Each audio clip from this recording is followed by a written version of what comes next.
Hello princesses! Today I'm going to be talking about the Saem under eye makers. I picked these up because I basically just thought they were shadow crayons. I didn't read the product description or anything, which was so terrible because they are actually like products to make egg yourself. So they are cream shadows on the top and then they have liners on the bottom, which I was not prepared for. So if you guys have seen some of my previous videos, I did use to line my egg yourself. Egg yourself are the puffy under eye bags like here. So when you smile, they puff up and they make your eyes look really happy and smiling. So lining your egg yourself is literally contouring your eyes. You're using a darker color to create a shadow and a lighter color to create a highlight. This is commonly found in Asian inspired makeup, so specifically in Korea this trend is pretty big, and I believe that egg yourself is the Korean way of saying the actual technique. Someone told me that you can't have under eye bags if you are not from an Asian ethnicity, and that's like, what? I couldn't have them, and I was just making it up. Like naturally I couldn't have them, the puffy bits of fat underneath your eye, because Caucasian people don't have that. And I was like,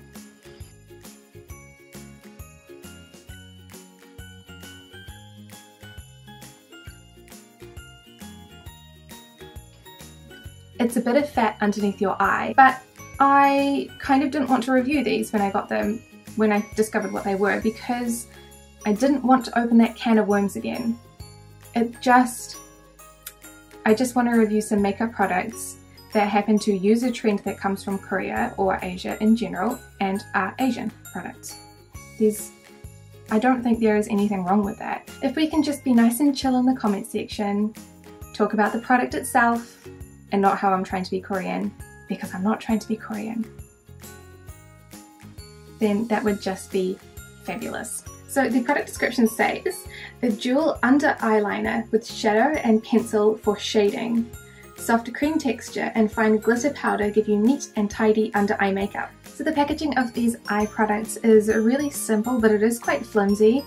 I find that the end that has the actual brown pencil in it, the caps come off really easily, so I wouldn't want to travel with it because I just know that they're going to pop off in the middle of travel. The other side that has the glitter has a spring-loaded type of deal. It's really strange, but it's because we want to press the actual top of the sponge into the product in here. So I didn't show you in the close-ups, but I'll just show you that like it actually pops out like that. So when you press it in, it just comes all the way back out again. And it's just so that you can get the most product onto the sponge, and so that the sponge actually gets all the way down to the tip there, because obviously it needs to go at least that far down to be able to get all of the product out eventually. So just be careful when you untwist them, because they will shoot off if you're not careful, which I totally did. So I'm going to start off with shade number 1.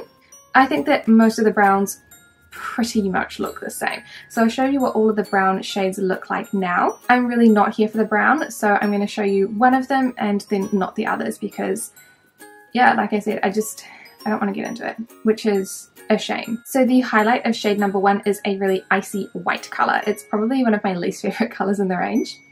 So what I'm going to do, it's really easy for me to line my egg yourself. What I'm going to do is smile. You can see that they pop right up, and I'm going to use my mirror and then pop the little pencil right underneath where the line is. So I'm barely touching it, but that is pretty much it.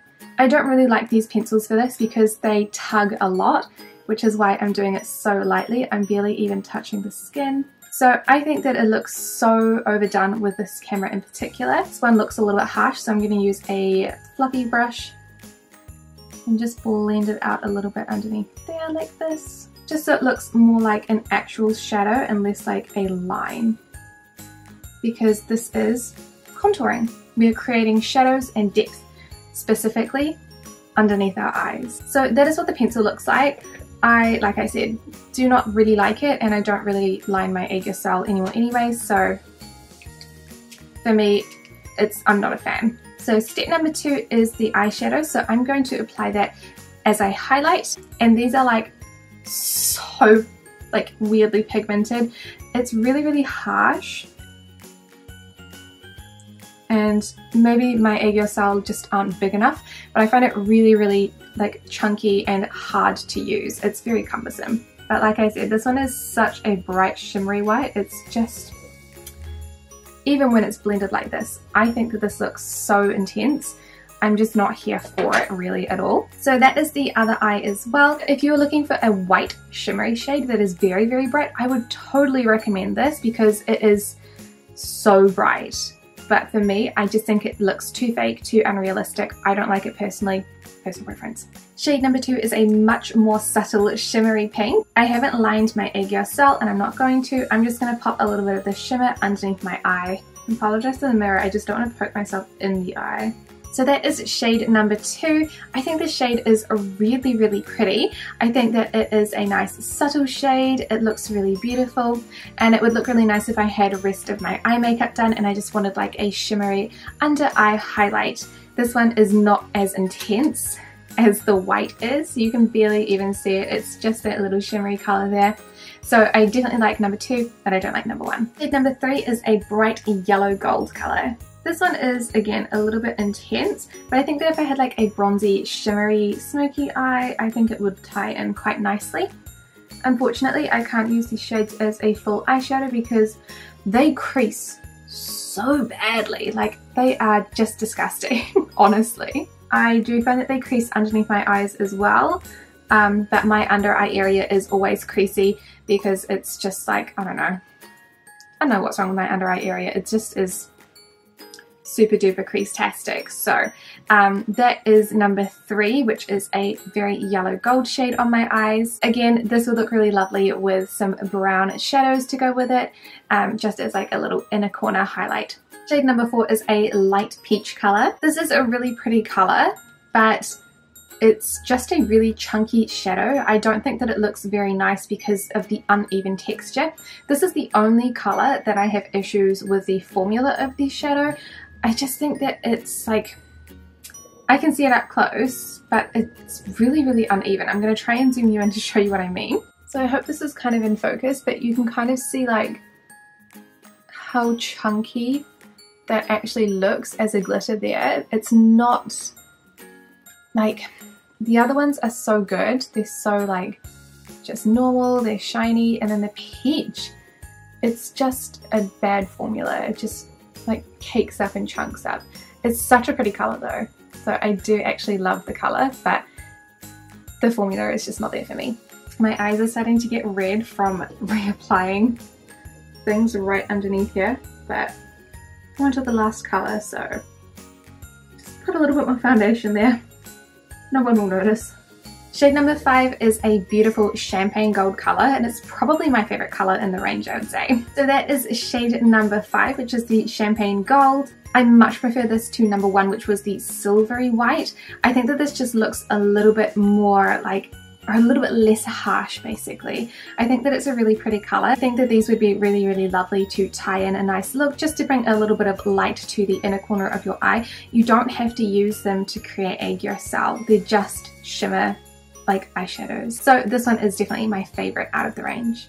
Hello, it's Becca from the future, realizing that I never actually filmed a wear test for these. So I just popped the cream shadow on the tops of my eyelids, just like as an all-over cream base, which is what I wanted to do with them originally. I didn't actually want to put them underneath my eyes. That wasn't the purpose of me buying them. And I don't have any other makeup on today because it's my day off, so we're just going to do a little wear test. So this is number 5, and on this side I just have the shadow by itself, and on this side I have it with a primer. So this is what they both look like. Initially there is no difference between the two, so it applies just as well without a primer, but I'm going to be wearing it throughout the day and I'll show you how it looks in a couple of hours. Okay, so I've been editing for about 20 minutes and this is what my eyeshadow looks like now. So the creasing is particularly bad on the non-primed side, but it's also still pretty bad on the primed side. So this is why I do not recommend these as standalone eyeshadows,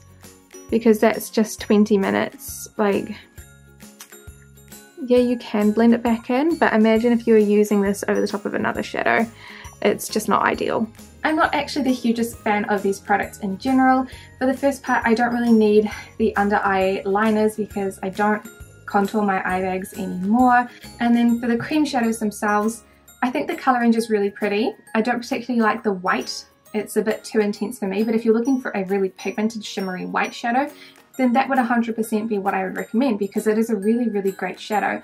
However, with these ones, I really wanted to use them over the top of my eyelids. Oh my god, I told you that the bottoms were so bad.